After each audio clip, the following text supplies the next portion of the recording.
Boa noite a todos. Que Maria, nossa Mãe de infinita misericórdia, derrame sobre nós a sua luz, abrindo-nos a mente e o coração. Acho que aqui deu. Só baixa. Estamos no ano 33 da era cristã.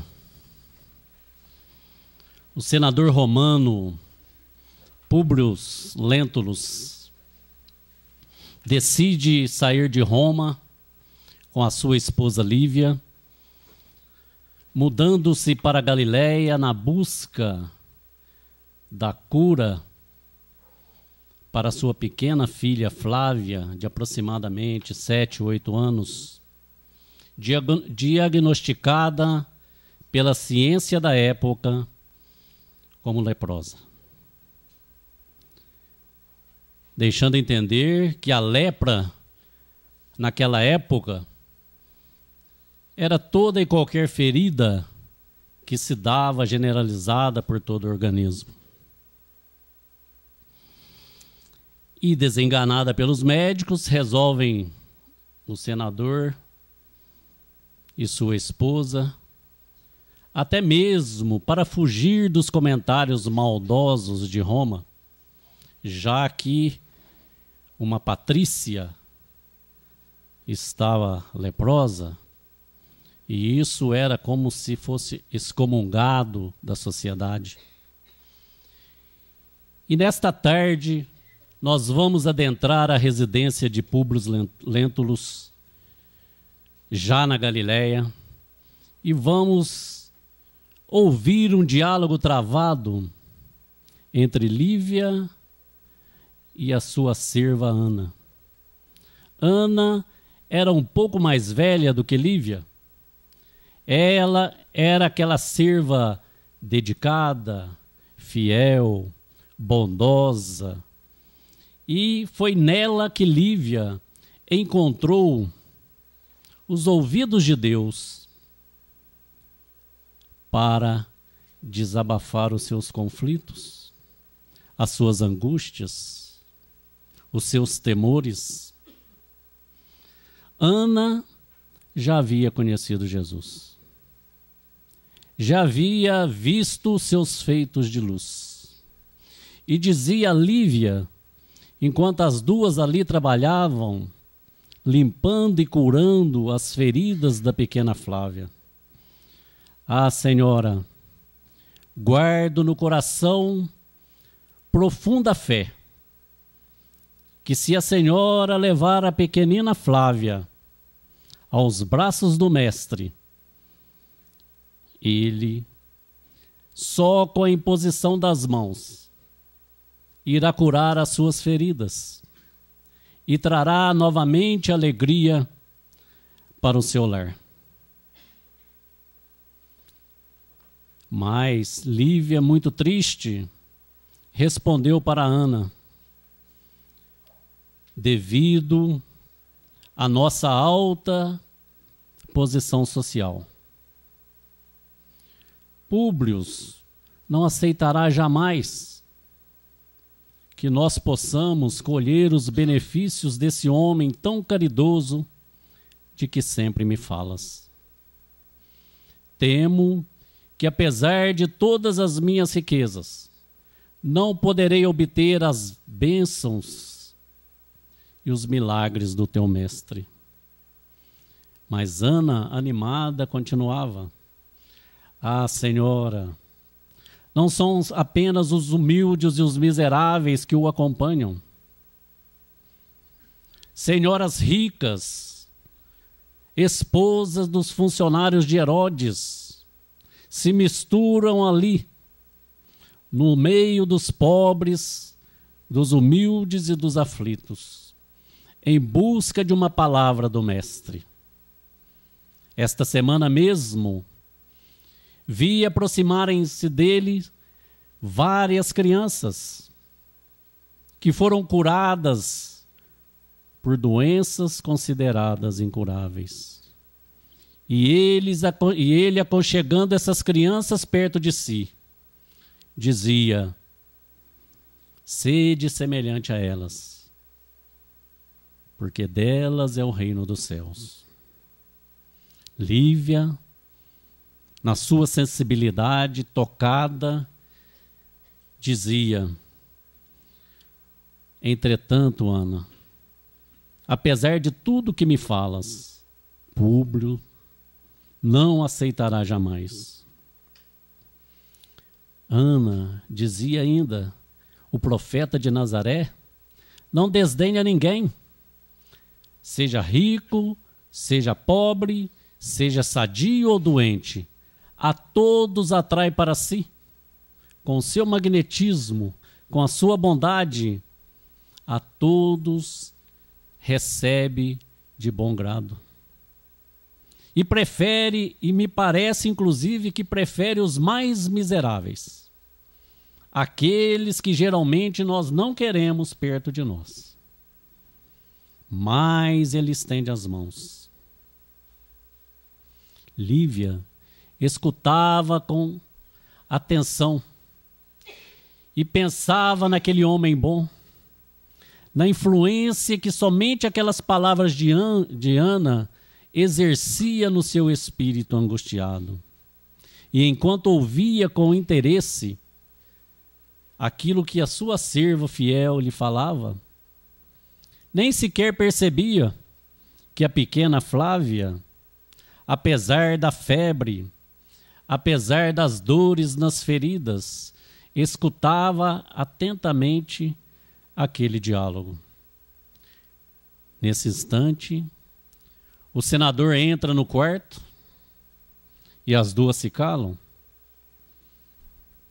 E ele se aproxima do leito da pequenina, já com os olhos rasos de pranto.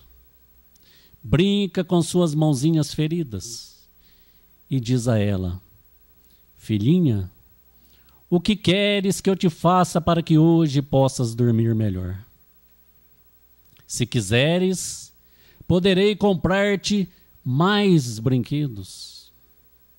A pequena Flávia, sufocada, com a voz quase imperceptível, fazia um esforço tremendo para responder ao pai. E ele continuava: se quiseres, poderei mandar um soldado a Roma e trazer todos os teus brinquedos. O que queres? Flávia, a pequena criança, depois de muito esforço, olhou para o pai e respondeu numa voz quase imperceptível: papai, eu quero o profeta de Nazaré. Públio assustou-se, espantou-se, não esperava uma resposta daquela, não tinha estrutura para ouvir de uma pequena criança de 7 ou 8 anos uma resposta desta. O senador baixou os olhos, enquanto que Flávia, enquanto que Lívia e Ana escondia o pranto silencioso. No dia seguinte, logo de manhã, o senador em conversa com sua esposa Lívia, e ela dizia a ele: meu querido, você tem que esquecer por um pouco a tua posição social e ir em busca desse profeta. Quem sabe ele pode curar a nossa filha. Ele é a nossa última esperança, já que os médicos já a desenganaram. Públio, sentindo que nada mais lhe restara, sem argumento para contrapor-se a Lívia, decidiu então que iria procurá-lo. Está bem, disse a Lívia, vou procurar esse profeta, mas não vou fazer isso pessoalmente. Vou disfarçadamente, como se estivesse passeando, como se eu o encontrasse por acaso, e quando eu cruzar com ele, pedirei que venha à nossa casa, e pedirei a ele que cure a nossa filha. Muito bem, disse Lívia, agradecida. Tenho certeza, tenho fé e confiança que o Mestre de Nazaré ouvirá as nossas súplicas, porque bem sei que ele conhece profundamente as nossas almas e atrás da nossa posição social, ele saberá que há corações que sofrem e que choram. Com certeza, esse profeta é um verdadeiro médico das almas, que há de trazer para nós de volta o amor e alegria para o nosso lar. Terminada essa conversa, Públio, um pouco contrariado por ter que atender a esse pedido da esposa, esperou que as horas passassem. Quando quase ao anoitecer, ele sai como previra, disfarçadamente, como se estivesse passeando, como se ele estivesse indo conhecer a pequena praça da cidade, que era um local que atraía a atenção de todos. Ia abatido e pensativo, passava por várias pessoas que estranhava como um senador romano poderia andar assim, no meio do povo, sem escolta. O que queria, afinal, aquele homem?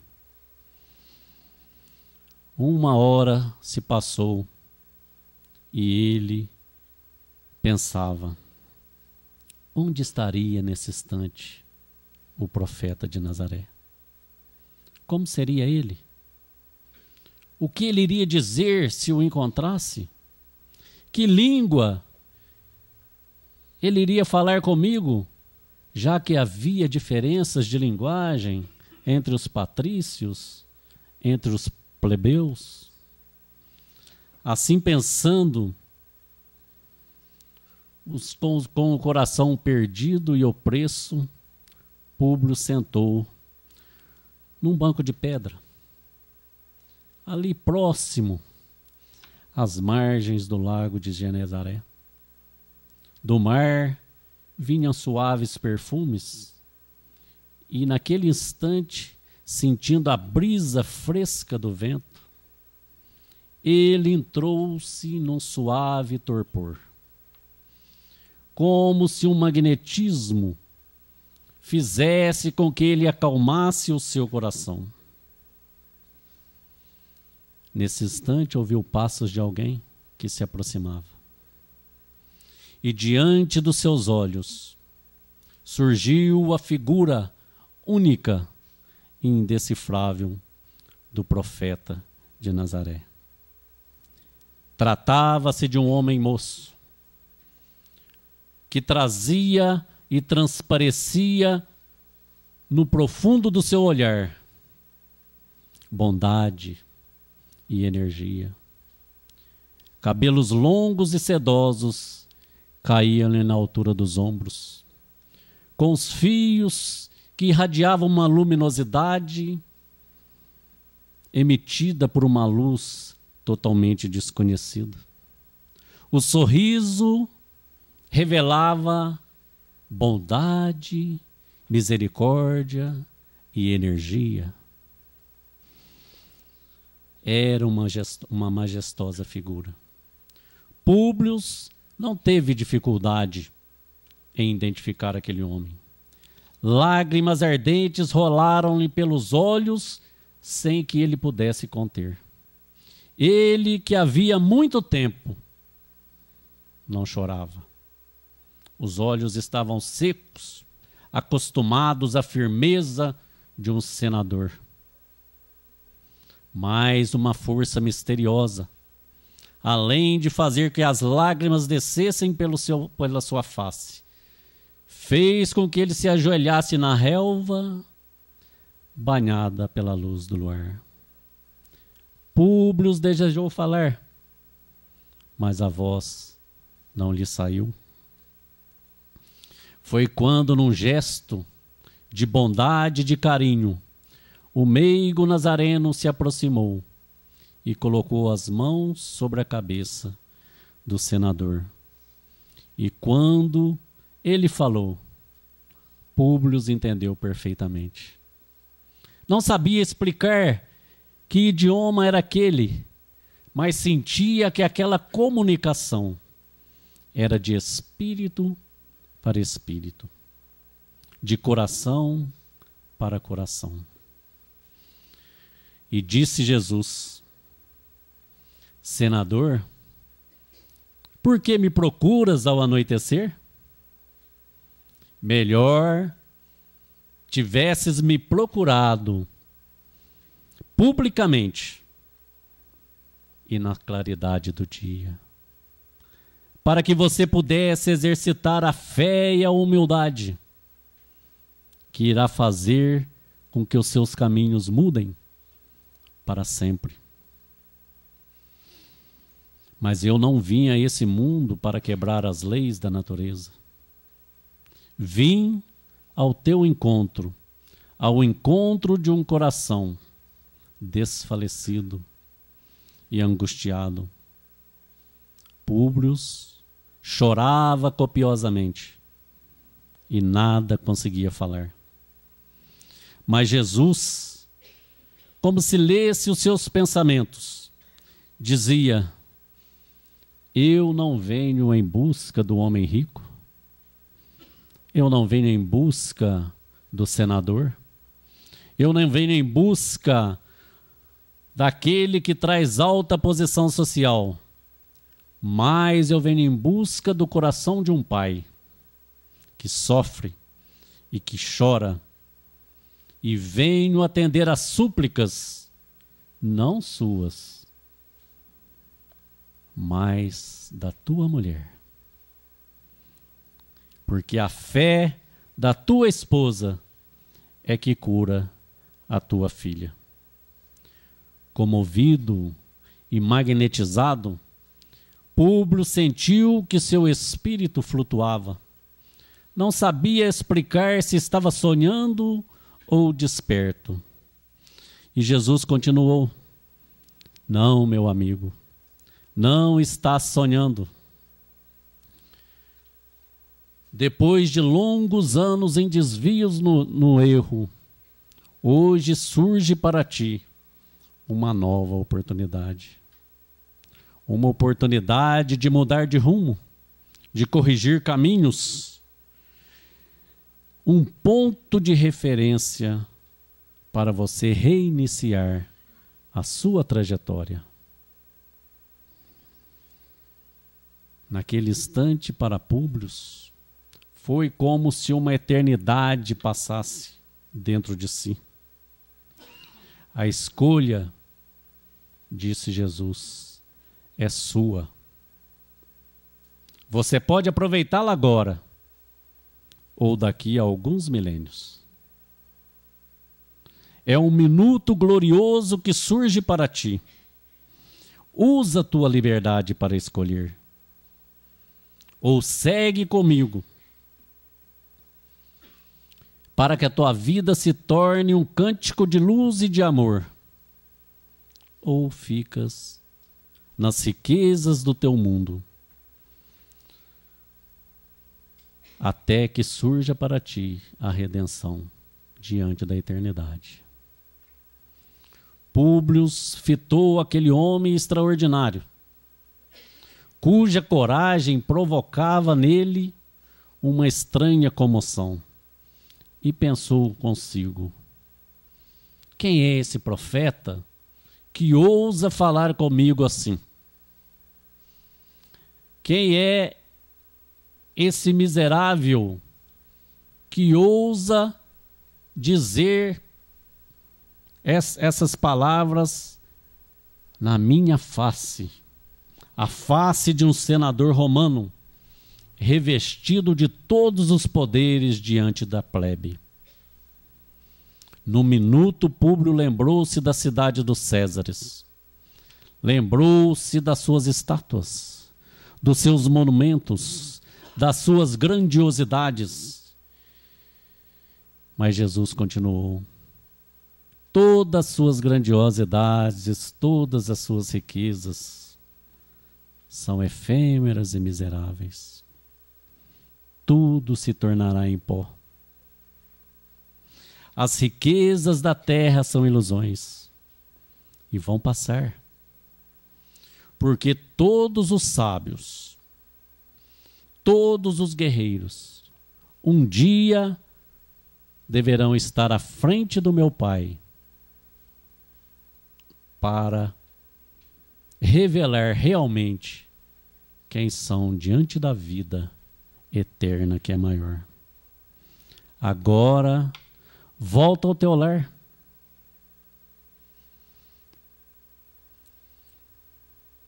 Assume as responsabilidades de teu destino.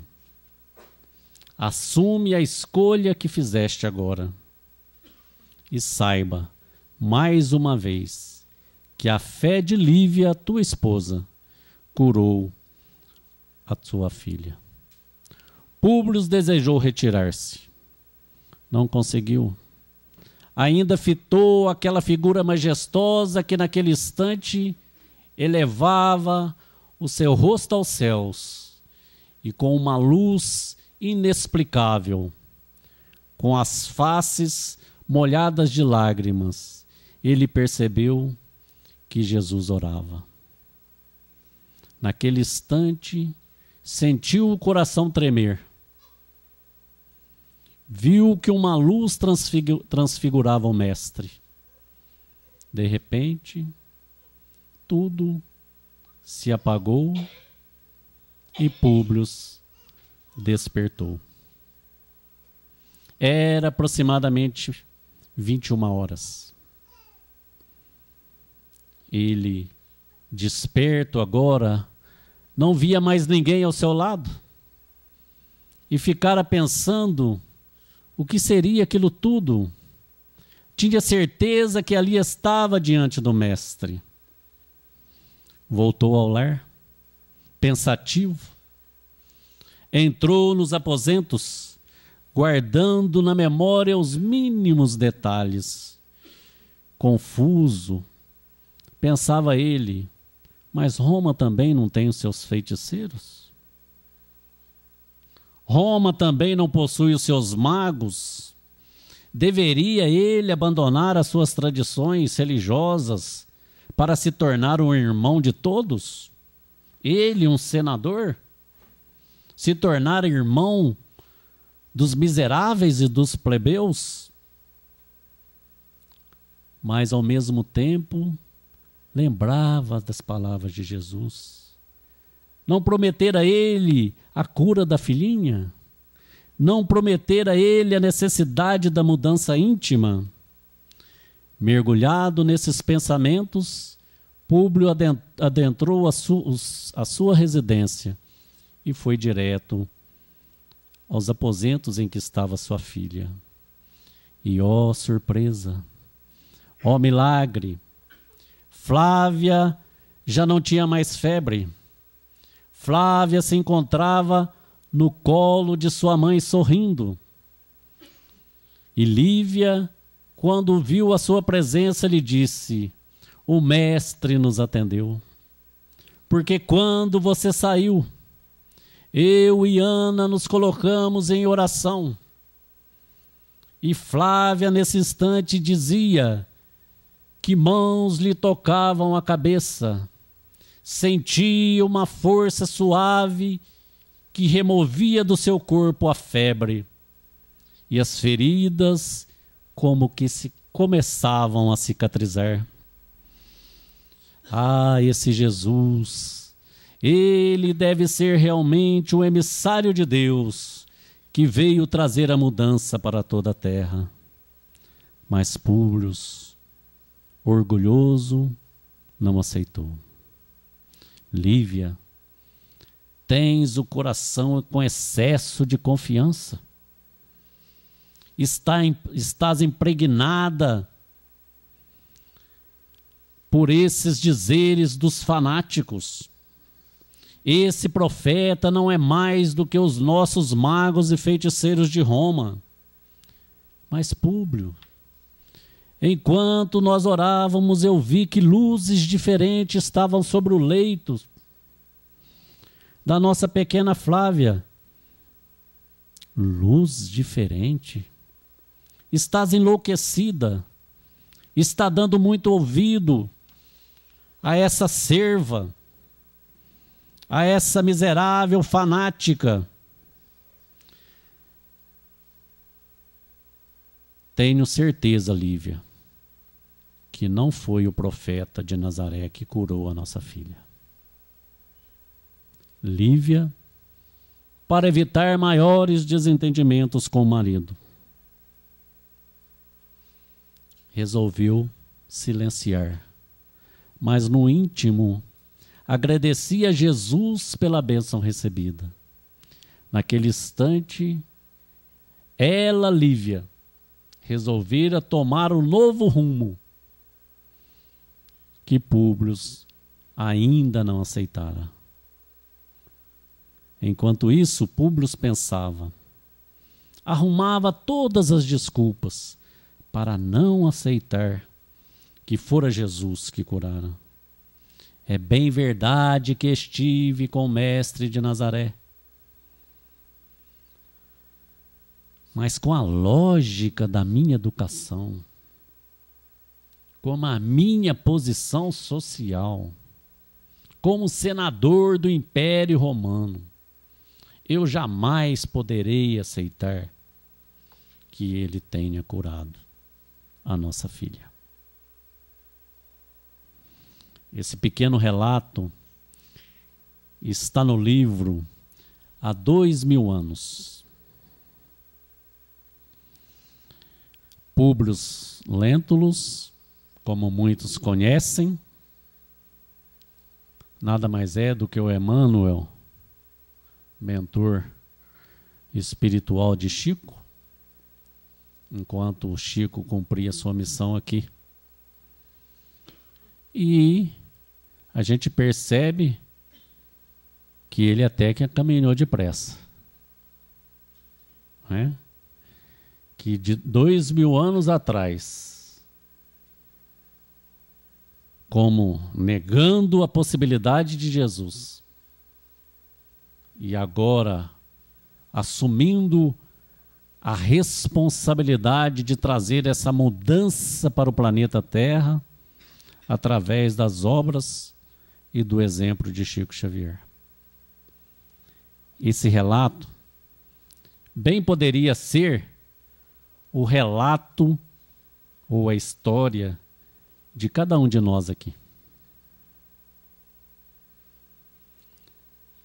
Porque nos traz a necessidade da reflexão, da busca e da mudança. Jesus nos ensina: buscai e achareis. E nós sempre ansiamos por algo maior, por algo melhor. E é essa ânsia que move o espírito. Desde que estagiamos como princípio inteligente, em variadas formas e condições, é essa ânsia da luz, é essa ânsia da evolução que nos faz movimentar. É como uma semente que pegamos e enterramos na terra escura e fria. Mas ela encontra ali não o desânimo da escuridão e da umidade, mas a energia e a força para brotar, para germinar, e quando ela encontra a luz do sol, ela cresce, floresce e frutifica. assim é como nós, espíritos eternos, que de vivência em vivência, de escuridão em escuridão, avançamos rumo à luz de Deus, para crescer, florescer e frutificar. O espírito humano busca sempre o seu crescimento espiritual. No dizer de Jesus, deixar brilhar a vossa luz.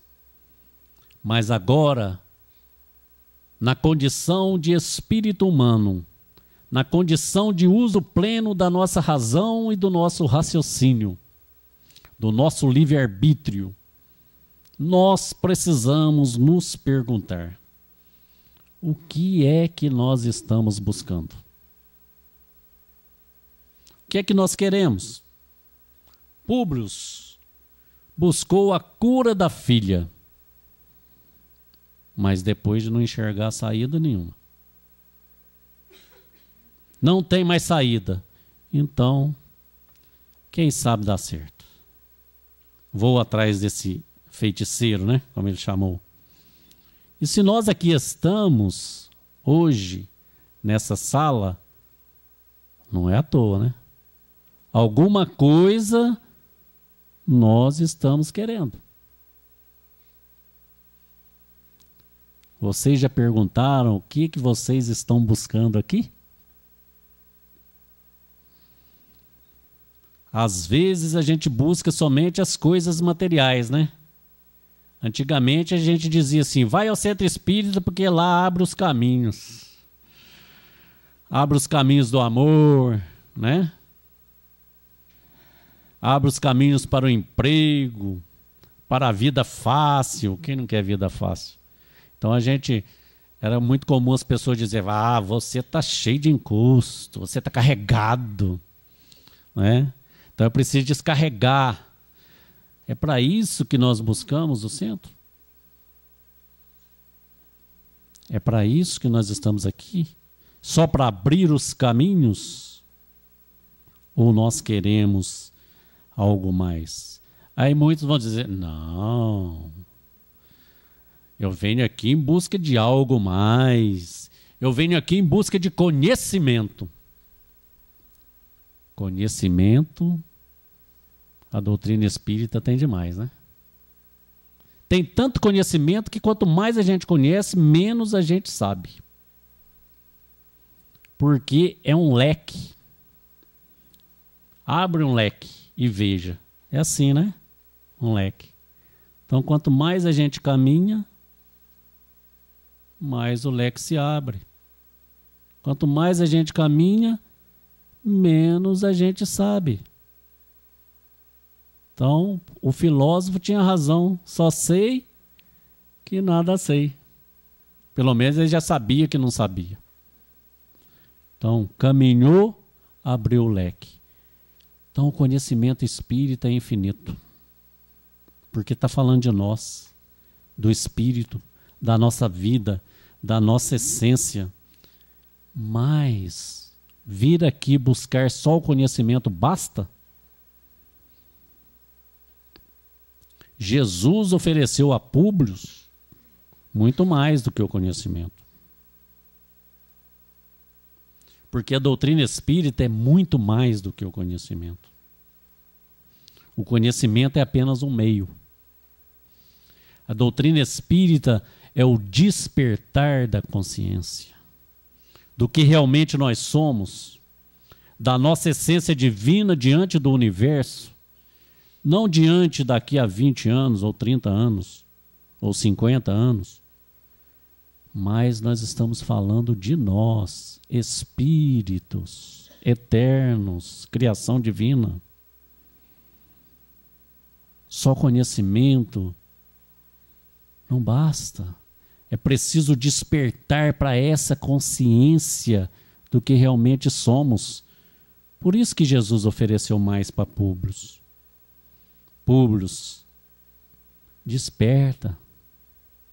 Conhecimento você já tem. Você é um senador. Conhece demais. Agora, desperta para a mudança. É preciso mudar, corrigir rumos. Aproveita esse minuto glorioso da sua existência para corrigir seus rumos. Ou espera os milênios para que ele te force a corrigir os rumos. Mas aceitar a mudança é difícil. Não é fácil aceitar a mudança. E uma coisa é certa na vida. No cursinho de terça-feira, o Francis citou duas que é certa: a morte e a evolução. E para a evolução, se a gente não mudar, não evolui. Se a gente não se movimentar, não evolui. Estaciona. Mas para mudar é complicado. Nós somos resistentes à mudança. Nós criamos modelos mentais que ficam cristalizados na nossa mente, que a gente não quer aceitar quebrá-los. Quebrar o paradigma de que alguém que traga uma ideia nova merece ser estudada para ver se aquilo tem sentido, se tem lógica, se faz algum efeito positivo na nossa existência. Mudança não é aceitar tudo sem pensar, mas também não é resistir tudo dizendo que só eu tenho a verdade. Então, como eu já tenho a verdade, não aceito mais nada. Não preciso inventar mais nada, que eu não vou aceitar. Né? O próprio Kardec fala isso para nós. Se a ciência mostrar alguma coisa que nós estamos errados, nós aceitamos a ciência. Agora precisa ver qual ciência que nós estamos falando. A ciência séria, porque quando a gente fala em ciência, a gente só fala na ciência que nega. A gente não fala na ciência que aceita. Às vezes a gente fala assim, a ciência nega a reencarnação. Mas qual ciência? Tem a ciência que aceita. Por que a gente só fala na ciência que nega? Por que a gente não olha a ciência que aceita? O que ela tem para dizer? Einstein já dizia que uma mente que se abre para uma ideia nova jamais volta ao seu tamanho natural. Então nós precisamos estar receptivos. Quando Jesus veio na Terra, ele não trouxe, não foi isso? Mudança? Qual que era o paradigma? Qual que era o molde mental? Eu tenho vários deuses, eu vou para o céu, para o inferno, para o purgatório. E Jesus fala, não, é um Deus só. Não, todos são irmãos, senadores e plebeus. Ah, não, mas meu molde mental diz que eu tenho que aceitar as verdades antigas, não as verdades que esse Jesus está trazendo.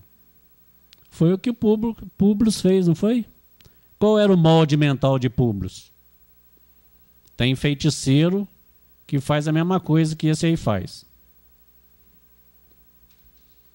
Os meus deuses são grandiosos, por que eu tenho que aceitar ele? Por que eu tenho que ser irmão do outro que é mais pobre do que eu?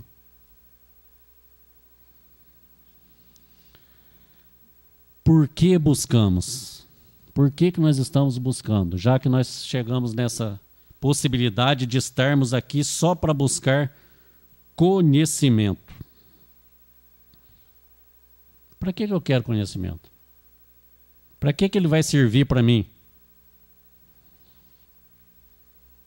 Se eu não aplicar o conhecimento, não serve para nada. Nós vamos ficar igualzinho cachorro quando corre atrás do carro, né? Vocês já experimentaram parar o carro? Hoje até que não tem mais, né? Os cachorros estão acabando. Não sei se eles estão ficando melhor do que nós, que estão levando eles para dentro das casas. né? Ou estão matando eles, né? Mas antigamente tinha muito cachorro correndo atrás do carro. Quando o carro parava, o cachorro não sabe o que faz com aquele negócio. Eu vou fazer com essa roda que parou aqui.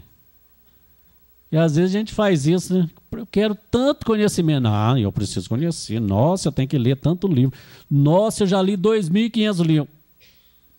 Para quê? Para quê? É igual aquelas bíblias que a gente põe em casa, né? Compra um negócio bacana, põe a Bíblia em casa, depois reclama que tem que ficar tirando a poeira de cima dela, porque ela só fica na mesma página, né? Ninguém nem sequer se dá o trabalho de passar ali e dar uma olhada em que versículo está hoje.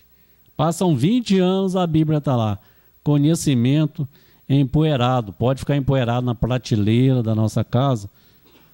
Pode ficar empoeirado aqui dentro. Conhecimento precisa ser aplicado. Esse grau de importância que a gente dá nas coisas vai melhorando com a nossa maturidade. Porque quando a gente é mais novo, a gente dá muita importância às coisas transitórias, né? Como se aquilo fosse o alto nível de felicidade. Depois que a gente vai amadurecendo, a gente vai percebendo quanto tempo a gente perdeu com tanta coisa não importante. Então a gente precisa saber, até no conhecimento, o que é importante para nós. É importante eu conhecer muito e não aplicar nada, ou conhecer um pouco e aplicar tudo, ou tentar aplicar tudo aquilo que eu conheço? Quando é que nós estamos buscando? O senador, olha a maravilha do diálogo de Jesus com Públio. Senador, por que me procuras ao anoitecer? Melhor seria tivesses me procurado publicamente na claridade do dia. Olha que maravilha. Quando é que nós estamos procurando? Nós estamos em busca de Jesus aqui, nessa casa espírita, dentro do seu tríplice aspecto de ciência, filosofia e religião. Porque os açoites já bateram nas nossas costas? Tomara que não. Né? Ou nós já estamos aqui na claridade do dia. Ah, chegou o momento, não vou esperar sofrer para buscar socorro, não. Já vou procurar ampliar o meu espírito.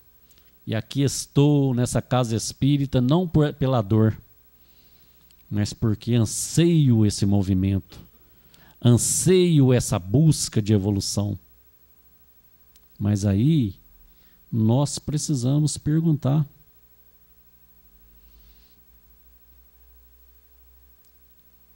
buscamos na claridade do dia, mas o que é que estamos fazendo com esse conhecimento?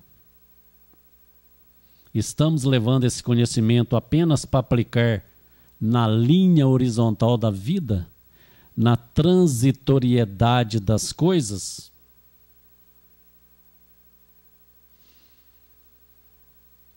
Como é que nós buscamos o conhecimento, a mudança? Atormentado ou tranquilos? Públio buscou atormentado. Como que eu vou encontrar? O que ele vai me dizer? Eu vou ter que me humilhar para aceitar? É só no açoite que eu vou seguir, igual o burro empacado? Ou eu posso seguir tranquilo?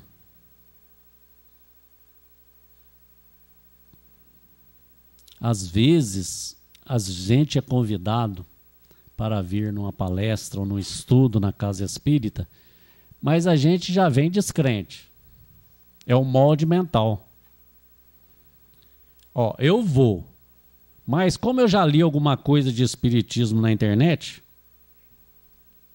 tudo que eles me falar lá, eu não vou aceitar. Eu já sei que eu não vou aceitar. Isso é o molde mental. É o quadrado que nós fechamos.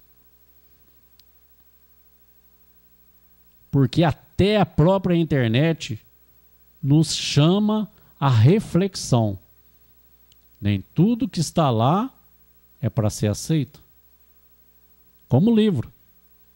Descobriram que para vender livro, triplicar a venda de livro, é só escrever lá assim, ó, psicografado pelo espírito. Triplicou a venda.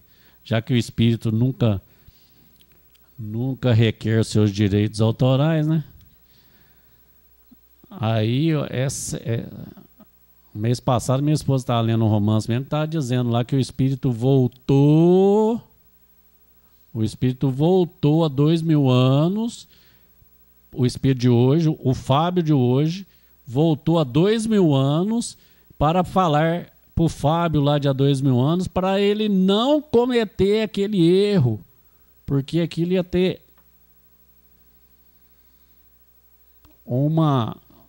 efeito negativo na sua vida. Bacana se a gente pudesse fazer isso, né? A gente já ia ficar perfeito, aí já ia voltar, já ia falar para todas as minhas encarnações passadas, o bicho vai pegar para o seu lado. Né? Corrija o rumo. Então, quebra o paradigma. Não é para aceitar, é para analisar. Não é porque a internet está falando, que o livro está falando. Emmanuel, o mesmo público, dizia Chico, se eu te falar alguma coisa contra Jesus e Kardec, esquece que eu te falei. E fique com Jesus e Kardec. Emmanuel escreveu no Consolador sobre almas gêmeas. Pergunta e resposta. Federação Espírita Brasileira falou para o Emmanuel, não concordo com o que você falou. Não é isso aí não. É isso mesmo que você quis dizer? Emmanuel voltou. Existe uma nota no final do livro. Não, vocês têm razão. Não é isso que eu quis dizer. O que eu quis dizer é isso, isso, isso e isso.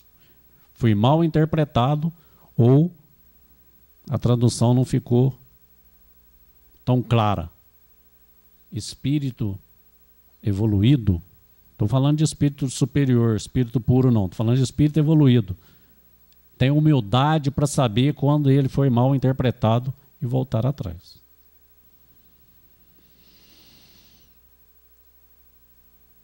Jesus, com a doutrina espírita, vem nos convidar a algo muito mais profundo do que simplesmente conhecer. Vem nos convidar para mudar. Por que é difícil mudar? Porque mudança exige escolha. E escolha exige renúncia. Toda vez que eu escolho uma coisa, eu tenho que renunciar a outra. Se eu quero colocar uma blusa de calor, eu tenho que renunciar à blusa de frio, ou vice-versa.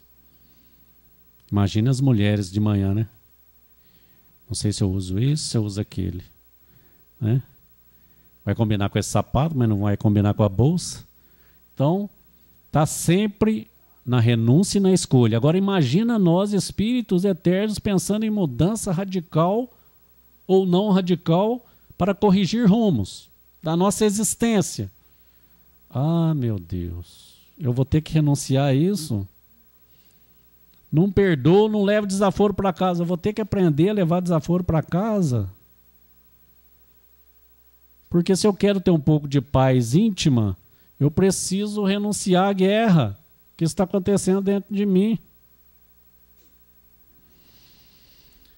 E aí a gente prefere, como é difícil renunciar, a gente prefere continuar a ser a pessoa que nós não somos. Vocês já pensaram nisso? Eu comecei a pensar nisso enquanto eu estava estudando isso aqui. Dá um baixo astral. Porque fala, eu sou a pessoa, eu prefiro continuar a ser a pessoa que eu não sou. Isso quer dizer que eu finjo. Como é difícil, hein, reconhecer isso. Eu finjo que eu sou bonzinho, eu finjo que eu sou educado, eu finjo que eu sou paciente. Difícil renunciar e dizer e reconhecer: eu mostro aquilo que eu não sou. Aí muitos vão dizer assim: mas se eu for mostrar o que eu sou, ninguém vai gostar de mim. Será?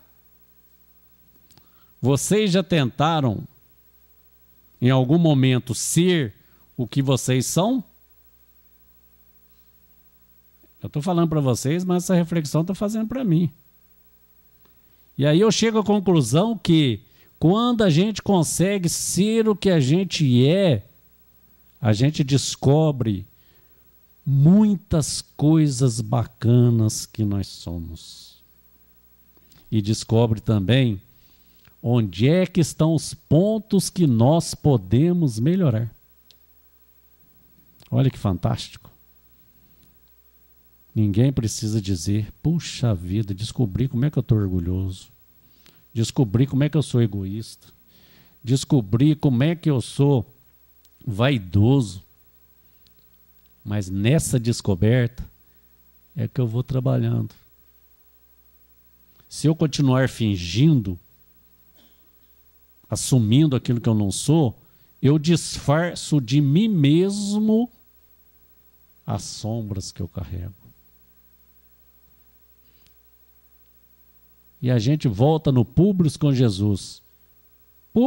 Jesus falou para Públio que ele ia ter que mudar do dia para o outro? Ó, a partir de amanhã, Públio, você vai ter que ser cristão. Não.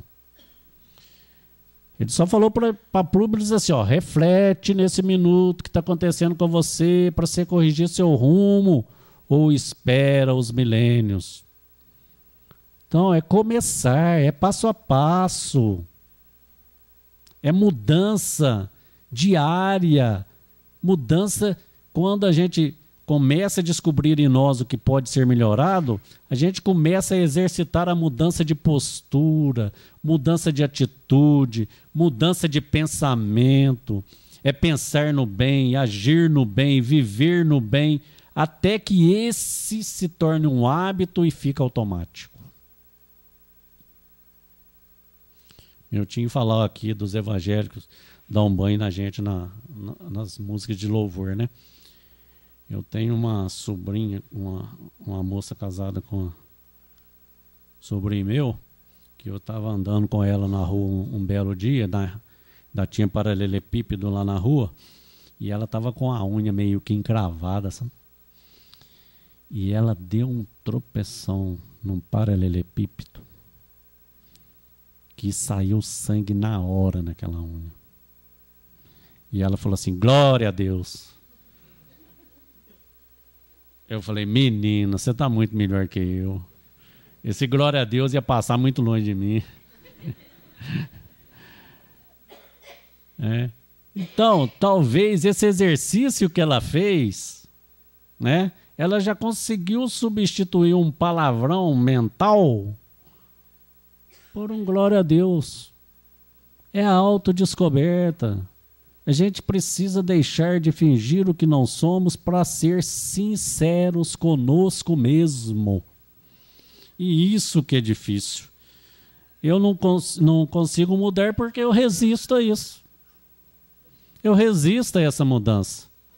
Eu resisto em aceitar que a vida é impermanente, que tudo muda. E uma das certezas da vida é essa, que tudo vai mudar. E quando muda, se eu não estiver preparado, eu sofro. Adoro meu cabelo, de repente eu fico careca. Mas não conforme ser careca. E sofro. Adoro a minha esposa, mas de repente ela desencarna antes do que eu. Mudou. Não esperava. Aí eu sofro. Então nós precisamos estar preparados para a mudança. Aí vocês vão dizer assim: mas o negócio também é complicado. E se eu escolher errado? Gente, quantas vezes nós escolhemos errado? Nós escolhemos tantas vezes errado que nós estamos aqui até hoje na Terra. Nesse planeta de provas e expiações, aí podia estar melhor, né? Mas tá bom, já é ótimo. O planeta Terra para nós está maravilhoso, sensacional. O que está estragando ele ainda somos nós. Porque ele continua nos fornecendo tudo de bom e de maravilhoso. Se você escolheu errado, não preocupa não. Não entra no processo de culpa. Corrige. Refaça caminhos. Corrija o rumo. Tenha consciência que escolheu errado. O Emmanuel tanto teve a consciência que escolheu errado que pôs no livro dele, na biografia dele. Ó, há 2000 anos atrás pisei na bola. Tive de frente com o mestre, mas não tive condições e estrutura naquele momento de segui-lo. Então é refazer rumo. Ah, mas eu magoei fulano, fulano não quer me perdoar. Fulano não quer te perdoar? Então perdoe-se. Você mesmo se perdoa e segue à frente. Vai ser melhor, vai ser uma pessoa melhor. Não fica cultivando a raiva do fulano, o ressentimento do fulano. A culpa é porta aberta para a obsessão. Então, como afirma Jesus, buscai e achareis. É preciso nós termos a consciência desperta para o que realmente estamos buscando. Pedi e obtereis. O que nós vamos pedir?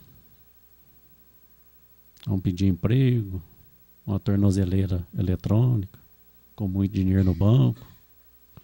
Vamos pedir carros, fazendas, que tudo vai passar. Né? Que a gente vai para o cemitério, nem se for carregado. Né? Deitadinho, carregadinho. E ali nós não vamos levar nada para o outro lado. Então a gente vai pedir exatamente isso. Aquela famosa imagem, coragem para mudar aquilo que pode ser mudado. Força para enfrentar com resignação, sem revolta, aquilo que não pode ser mudado. E discernimento para saber o que pode e o que não pode ser mudado. Não vamos entrar nessa de espírita que fica falando que isso tem que acontecer na nossa vida, não, viu? Às vezes não tem, não. Às vezes é cabeçada nossa mesmo. Então a gente tem que discernir. Ah, foi Deus que quis assim. Não, às vezes foi eu mesmo. Então vamos correr atrás do prejuízo. Vamos ser melhor. E para terminar, vencida todos pelo cansaço, vamos deixar um poema da Maria Dolores para vocês. A busca. Fita a subida áspera e empedrada, que se alteia maciça à nossa frente. Carrega a própria cruz na alma cansada e guarda o coração feliz e crente. Nas paisagens da senda não há flores, apenas o cascalho se amontoa, mas em torno de ti os irmãos sofredores, lembra a paz da fé que os renova e abençoa. Segue de passo lento, a turba te acompanha, companheiros pararam na montanha, recusando o trabalho, a dor e a cruz, mas sentindo-te os dons no coração amigo. Erguer-se-ão do pó e seguirão contigo em busca do amado Mestre Jesus. Muita paz, uma excelente semana, com coragem para a mudança, com coragem para tentar ser o que nós realmente somos. Que Jesus nos abençoe.